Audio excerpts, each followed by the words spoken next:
विकास की guarantee. NDA यानी सुशासन की गारंटी। साथियों, सुशासन का लाभ गरीब को भी होता है और मिडिल क्लास को भी होता है। इस बार दिल्ली में गरीब, झुग्गी में रहने वाले मेरे भाई बहन, हमारे मिडिल क्लास ने भाजपा को जबरदस्त समर्थन दिया है। चाहे कोई भी प्रोफेशन हो, हर वर्ग के बहुत सारे प्रोफेशनल्स हमारी पार्टी में काम कर रहे हैं और इसका सबसे बड़ा कारण यह है कि हमारी पार्टी ने हमेशा मिडिल क्लास को अपनी प्राथमिकता पर रखा है। यही दिल्ली में हमने सबसे पहले मेट्रो का काम शुरू किया। हमने अन्य शहरों में एयरपोर्ट, मेट्रो और अर्बन डेवलपमेंट के प्रोजेक्ट पर काम किया। हमारी योजनाओं में बहुत ज्यादा फायदा मिडिल क्लास को मिलता है। स्टार्टअप इंडिया जैसे अभियानों के कारण छोटे शहरों के लोग अपने सपनों को पूरा कर रहे हैं। आयुष्मान भारत और जन औषधि केंद्रों के कारण देश के करोड़ों लोगों को अच्छी स्वास्थ्य सुविधाएं मिल रही है। साथियों, देश की नारी शक्ति का आशीर्वाद हमारा सबसे बड़ा रक्षा कवच है।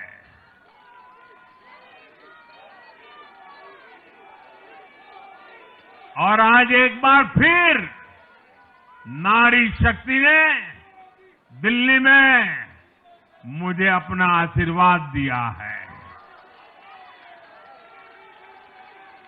चाहे उड़ीसा हो, महाराष्ट्र हो या हरियाणा हो, हमने हर राज्य में नारी शक्ति से किए हर वादे को पूरा किया है।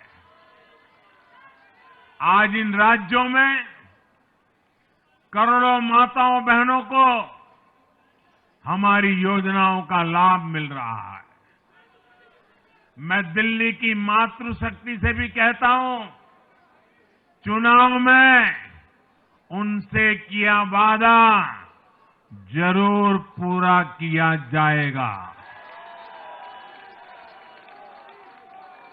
ये मोदी की गारंटी और मोदी की गारंटी यानी गारंटी पूरा होने की गारंटी। साथियों, टूटती सड़कें, कूड़े के ढेर, सीवर ओवरफ्लो और प्रदूषित हवा, दिल्ली की जनता इन सब समस्याओं से त्रस्त रही है। अब यहां बनने वाली भाजपा सरकार दिल्ली को विकास की ऊर्जा के साथ एक आधुनिक शहर बनाएगी। साथियों, पहली बार दिल्ली एनसीआर के हर प्रदेश में बीजेपी का शासन आया है। आजादी के बाद ये पहली बार हुआ है। राजस्थान में, यूपी में, हरियाणा में, ऐसे पड़ोस के हर राज्य में भाजपा की सरकारें हैं। ये बहुत ही सुखद संयोग है। जरा इनको नींद आ रही है, तबीयत खराब है, जरा डॉक्टर देख लीजिए। इस कार्यकर्ता को पानी पिला दीजिए, शायद तबीयत ठीक नहीं है, इनको जरा संभालिए। हाँ,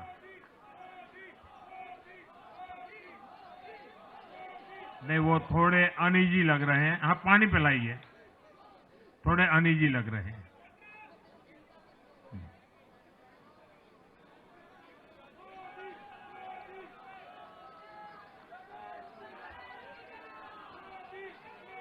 साथियों, इन सभी क्षेत्रों में आजादी के बाद पहली बार एक साथ भाजपा की सरकारें हैं। इस एक संयोग से दिल्ली और पूरे एनसीआर में तरक्की के अनगिनत रास्ते खुलने जा रहे हैं। हमारी कोशिश होगी कि आने वाले समय में इस पूरे क्षेत्र में मोबिलिटी और इंफ्रास्ट्रक्चर पर ढेर सारा काम हो और इस क्षेत्र के नौजवानों को भी तरक्की के नए नए अवसर मिले। साथियों, हम देख रहे हैं आज देश तेजी से शहरीकरण की ओर बढ़ रहा है। पहले के समय की सरकारों ने शहरीकरण को बोझ माना, इसे चुनौती समझा। उन लोगों ने शहरों को सिर्फ पर्सनल वेल्थ कमाने का जरिया बना दिया। लेकिन मेरा मानना है अर्बनाइजेशन एक अपॉर्चुनिटी है। अर्बनाइजेशन गरीबों को, वंचितों को सशक्त करने का भी एक माध्यम है।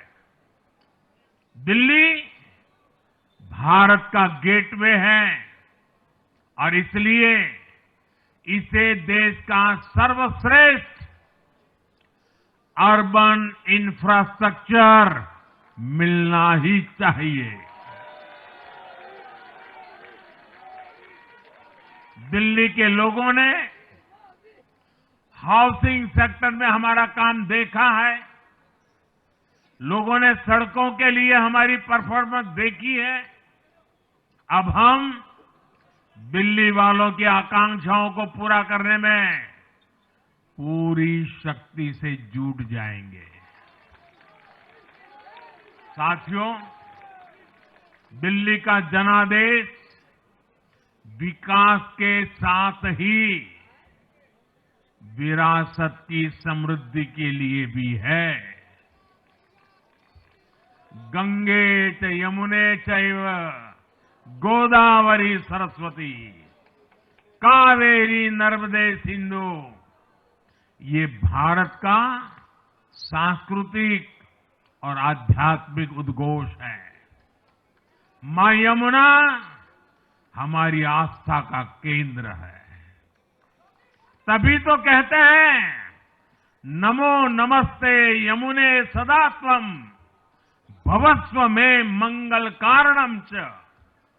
हम लोग हमारा सदा मंगल करने वाली यमुना देवी को नमस्कार करते हैं। लेकिन उसी यमुना जी की इन लोगों ने कैसी दुर्दशा कर दी। दिल्ली का तो अस्तित्व ही मां यमुना जी की गोद में पनपा है। दिल्ली के लोग यमुना जी की इस पीड़ा को देखकर कितना आहत होते रहे हैं, लेकिन दिल्ली की आपदा ने इस आस्था का अपमान किया। दिल्ली की आपदा ने लोगों की भावनाओं को, उनकी आस्था को पैरों तले कुचल दिया। अपनी नाकामी के लिए हरियाणा के लोगों पर इतना बड़ा आरोप लगा दिया। साथियों, मैंने चुनाव प्रचार के दौरान संकल्प लिया है कि यमुना जी को हम दिल्ली शहर की पहचान बनाएंगे।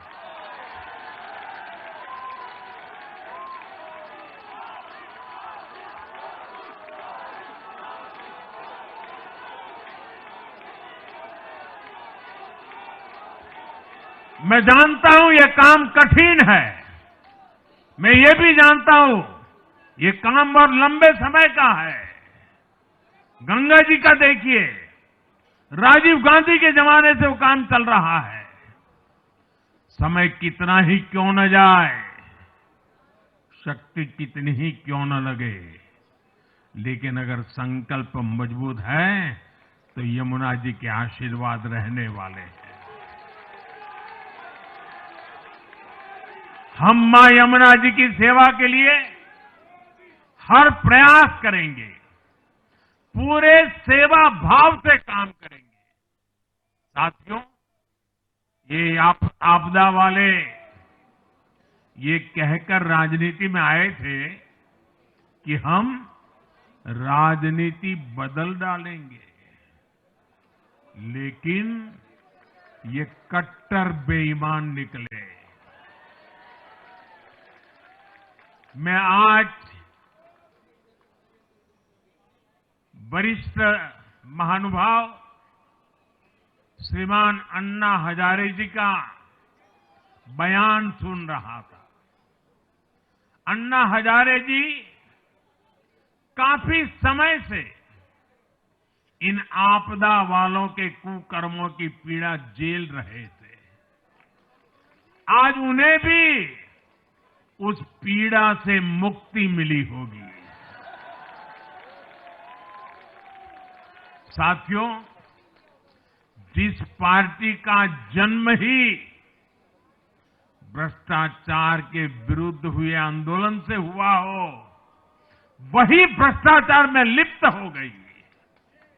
ये देश की ऐसी पार्टी बनी जिसके मुख्यमंत्री, मंत्री भ्रष्टाचार के आरोप में जेल गए, जो खुद को ईमानदारी का सर्टिफिकेट देते थे और दूसरों को बेईमानी का मेडल देते घूमते फिरते थे, वो खुद भ्रष्टाचारी निकले। ये दिल्ली के भरोसे के साथ बहुत बड़ा धोखा था। शराब घोटाले ने दिल्ली को बदनाम किया। स्कूल और अस्पताल में हुए घोटालों ने गरीब से गरीब को परेशान किया, और ऊपर से अहंकार इतना कि जब दुनिया कोरोना से निपट रही थी तो ये आपदा वाले शीश महल बना रहे थे।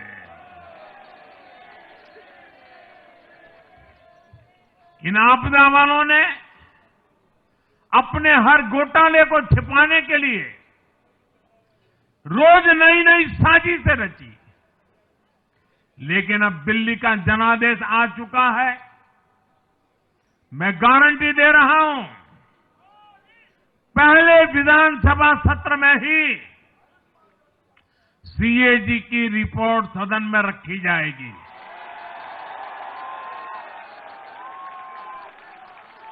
भ्रष्टाचार के हर तार की जांच होगी, और जिसने भी लूटा है उसको लौटाना पड़ेगा।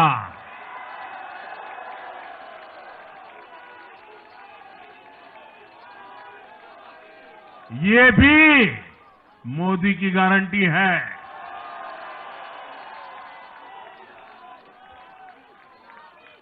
साथियों, आज जनता ने फिर एक बार कांग्रेस को कड़ा संदेश दिया है। दिल्ली के चुनाव में कांग्रेस ने 0 की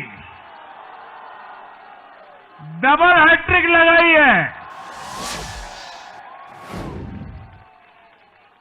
देश की राजधानी में देश की सबसे पुरानी पार्टी का लगातार दिल्ली में 6 बार से खाता नहीं खुल रहा है, और ये लोग खुद को पराजय का गोल्ड मेडल देते फिर रहे हैं। सच्चाई